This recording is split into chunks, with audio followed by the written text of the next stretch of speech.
Welcome back to the M sky YouTube channel. నమస్కారం అండి, అందరూ బాగున్నారండి? మేము కూడా బాగున్నామండి. ఈరోజు చేసే కూర బంగాళదుంపల ఫ్రై అండి. ఈ పచ్చి బంగాళదుంపలేనండి 30 కిలో అండి తీసుకొని చక్కగా ఇలా కట్ చేసి పెట్టుకున్నాను. ఈ మీడియం సైజు 2 ఉల్లిపాయలు తీసుకున్నానండి. ఇది ఉప్పు అండి, పసుపు అండి, కరివేపాకు అండి, అల్లం వెల్లుల్లిపాయ పేస్ట్ అండి, తాలింపు దినుసులు అండి, కారం అండి, కొంచెం పచ్చిమిరకాయలండి, కచ్చాపిచ్చి దంచుకున్న పచ్చిమిరకాయలండి, దాసిన చెక్క, లవంగాయ, జీలకర్ర పొడి, ధనియాల పొడి, మసాలా అండి, కొంచెం కొత్తిమీర అండి, నూనె అండి. చేసే విధానం చూద్దామండి. కళాయి పెట్టుకున్నామండి. కళాయి హీట్ వచ్చింది. తర్వాత ఆయిల్ వేస్తున్నామండి కూరకు సరిపడా.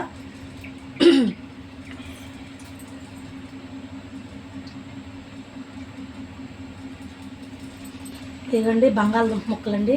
ఈ పచ్చి ఏనండి, ఏం ఉడకపెట్టలేదండి. నేను పచ్చి చెక్కు తీసి కట్ చేసి పెట్టుకున్నానండి.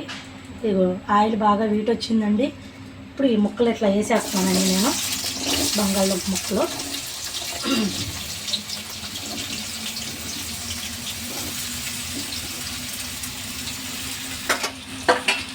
వేసిన తర్వాత చక్కగా ఇలా కలుపుదాము.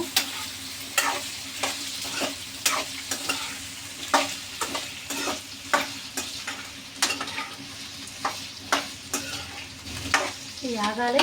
ముందే నేను ఉల్లిపాయ ముక్కలు, తాలింపులు ఉల్లిపాయ ముక్కలు అవి నేను వేయలేదండి. ముందే ఈ ముక్కల్లో, బంగాళదుంపల ముక్కల్లో కొంచెం జిగురు ఉంటుందండి, కొంచెం లైట్గా.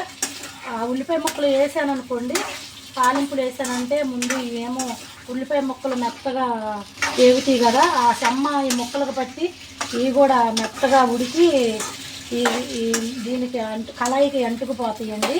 అందుకని నేను ముందు బంగాళదుంప ముక్కలు వేసి ఇలా వేస్తానండి. ముందు ఈజీగా ఉంటుంది కూర చేయడానికి, ముక్కలు కూడా ఏమి అంటుకోవు. అందు గురించి ఇలాగ ముందు ముక్కలన్నీ ఇలా వేయించుతున్నాను, బాగుండిద్ది. యాగాలండి, చక్కగా యాగాలి. ఇలా కలుపుతూనే ఉండాలండి ఈ కూర, లేకపోతే ఈ ముక్కలు కళాయికి అంటుకుపోతాయండి. ఇలా చక్కగా ఏగేంత వరకు కొంచెం ఇలా కలుపుతూ ఉండాలండి, లేకపోతే కొంచెం జిగురు శాతం ఉంటుంది కాబట్టి బంగాళదుంప ఈ కళాయికి అంటుకుపోతూ ఉంటాయి ముక్కలు. ఇలా కలుపుకుంటూ ఉండాలి.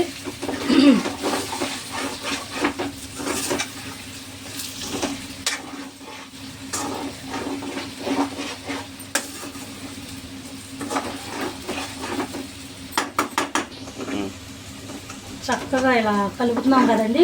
కలిపిన తర్వాత కొంచెం 2% వేగినాయండి ముక్కలు. వేగిన తర్వాత ఇప్పుడు ఇందాక చెప్పాను కదా తాలింపు దినుసులని, అవి ఆవాలు, పచ్చెనగపప్పు, సాయిపప్పు, కొంచెమే జీలకర్ర అండి, జీలకర్ర పొడి వాడుతున్నాము, వేస్తున్నానండి. ఇలాగా ఇవి కూడా వేగిపోతాయి చక్కగా. ఇట్లా వెళ్తూ ఉంటాయి. దీనిలోనే కొంచెం కరివేపాకు ఇప్పుడే వేయాలి. ఇట్లా అప్పుడు కరివేపాకు అలా వేసాను నేను.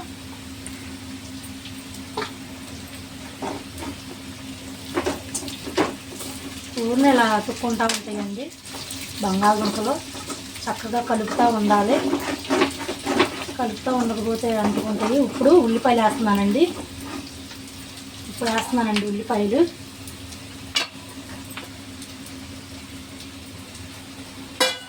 ఇప్పుడు వేగినాయి కాబట్టి కొంచెం, అందుకే ఇప్పుడు వేస్తున్నాను నేను ఉల్లిపాయలు. ముక్కలు కొంచెంసేపు అలాగా 2% వేగిన తర్వాత ఇలా వేస్తే బాగా చక్కగా వేగిపోతాయండి. ఇంకా కూరతో పాటే బంగాళదుంప ముక్కలతో పాటే ఉల్లిపాయ ముక్కలు, ఈ తాలింపు దినుసులు వేగుతాయండి. ఇది ఇంకా వేగాలి కాబట్టి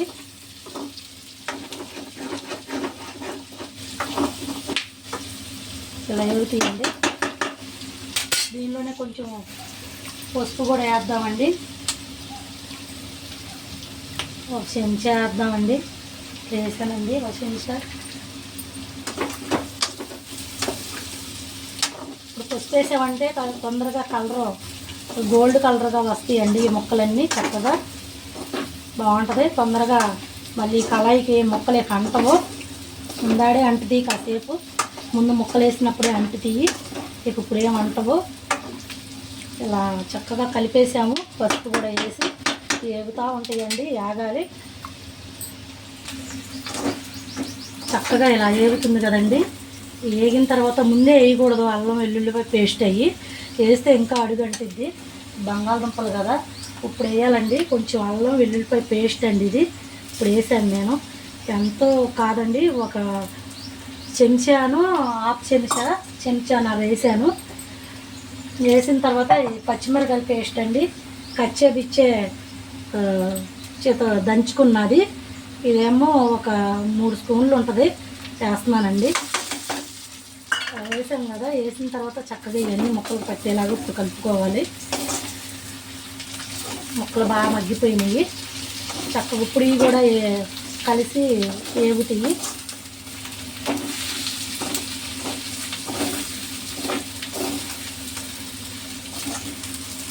పచ్చిమిరకాయల పేస్ట్, అల్లం పేస్ట్ వేసామంటే మంచి స్మెల్ వస్తుంది, చాలా బాగుండిద్ది. కూరలోకి చారు, టమాటా పచ్చడి అలా ఉంటే చాలా బాగుండిద్ది. ఇంట్లో నూరుకున్న టమాటా పచ్చడి, చారు, పప్పుచారు అయినా లేకపోతే సాంబార్ అయినా రసం అయినా ఉంటే చాలా బాగుంటుంది. పచ్చి పులుసు అయినా సరే. ఇప్పుడు నేను ఈ కూర చేస్తానే చారు పెట్టానండి పక్కన, అవి కూడా చక్కగా మరుగుతున్నాయి. ఎందుకంటే కొంచెం కలిసిద్ది, అన్నంలో చారు ఉంటే బాగుండిద్ది, కలుపుకొని తినడానికి. ఇలా చక్కగా ఏగుతున్నాయి కదా, ఏగేటప్పుడు ఉప్పుడు వేస్తున్నానండి. ఉప్పు నేను ఇందాక వేయలేదు.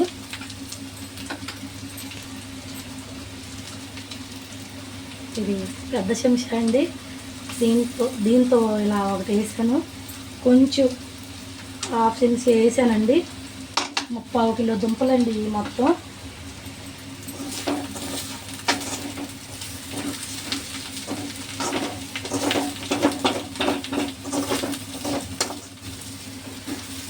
ఇలాగండి చక్కగా ఇలా కలిపి దీనిలోనే కారం, పచ్చిమిరకాయలది కచ్చాబిచ్చా దంచుకున్నది వేసాం కాబట్టి కారం నేను ఎంతో అసలు వాడట్లేదండి, 1 చెంచాకు కూడా తక్కువ ఇట్లా వేసానండి అంతే.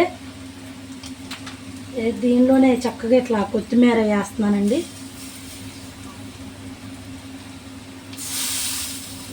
కొత్తిమీర వేసాను. చెప్పాను కదా, ధనియాలు, జీలకర్ర, దాల్చిన చెక్క, లవంగాయ అని చెప్పాను కదా, ఆ పొడి కూడా ఇప్పుడు వేస్తున్నాను నేను. ఇలా వేసేసాను. వేసిన తర్వాత చక్కగా ఇదంతా నిదానంగా కలిపేసుకోవడమే. ఇంకా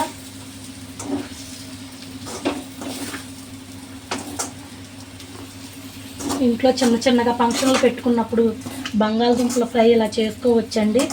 చూస్తాకి చాలా బాగుండిద్ది, తినటానికి చాలా బాగుండిద్ది. ఫంక్షన్లో ఇలా కూర వాడచ్చు, బాగుండిద్దండి. ఇంకోసారి చూపిస్తానండి ఇంకో వీడియోలో బంగాళదుంపల ఫ్రై, అది ఇంకా డిఫరెంట్గా చూపిస్తాను, బాగుండిద్ది. అయిపోయిందండి, బంగాళదుంపల ఫ్రై అయిపోయిందండి. ఇంకా ప్లేట్ పెట్టేసేద్దామండి. అన్నం పెట్టుకున్నాము, ఇలా చక్కగా అన్నం పెట్టుకున్నామండి. ఈ ఫ్రై తీసుకున్నాము, ఇలా కలుపుకుంటున్నాము. ఇంకా